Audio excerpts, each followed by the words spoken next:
Today class 6 Tamil book ஏழு ஒன்று தமிழுக்கு அமுதன்ட்டு பேர். அந்த தமிழ் இன்பத்தமிழ் எங்கள் உயிருக்கு நேர் என தொடங்கும் பாடலின் ஆசிரியர் பாரதிதாசன். பெண் கல்வி, கைப்பெண், மறுமணம், பொது உடைமை, பகுத்தறிவு முதலான புரட்சிக்கான கருத்துக்களை உள்வாங்கி பாடியவர் பாரதிதாசன். பாவேந்தர் என அழைக்கப்படுவர் யார்? பாரதிதாசன். புரட்சிக்கவி என அழைக்கப்படுவர் யார்? பாரதிதாசன். தமிழை பலவிதமாக போற்றியவர் யார்? பாரதிதாசன். தமிழே உயிரே வணக்கம், தாய்ப்பிள்ளை உறவுமா உனக்கும் எனக்கும், அமிழ்தே நீ இல்லை என்றால் அத்துணை வாழ்வில் கசக்கும் புளிக்கும் என்ற பாடலின் ஆசிரியர் கவிஞர் காசி ஆனந்தன். தமிழ் கும்மி பாடலின் ஆசிரியர் பெருஞ்சித்தனார். கொட்டுங்கடி கும்மி கொட்டுங்கடி இளங்கோதியர் கொம்மி கொட்டுங்கடி என்ற பாடலின் ஆசிரியர் யார்? பெருஞ்சித்தனார். பெருஞ்சித்தனார் இயற்பெயர் என்ன? துரைமாணிக்கம். பாவலர் என்று சிறப்பு பெயரால் அழைக்கப்படுபவர் பெருஞ்சித்தனார். கனிச்சாறு, கொய்யாக்கனி, பாவியக்குத்து, நூறாசியம் போன்ற நூல்களை எழுதியவர் யார்? பெருஞ்சித்தனார்.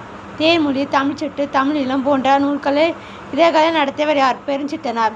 கனிச்சாறு எத்தனை தொகுதிகளாக வெளியிருந்தது? 8. வான் தோன்றி, வழி தோன்றி, நெருப்பு தோன்றி என தொடங்கும் பாடலை இயற்றியவர் யார்? வாணிதாசன்.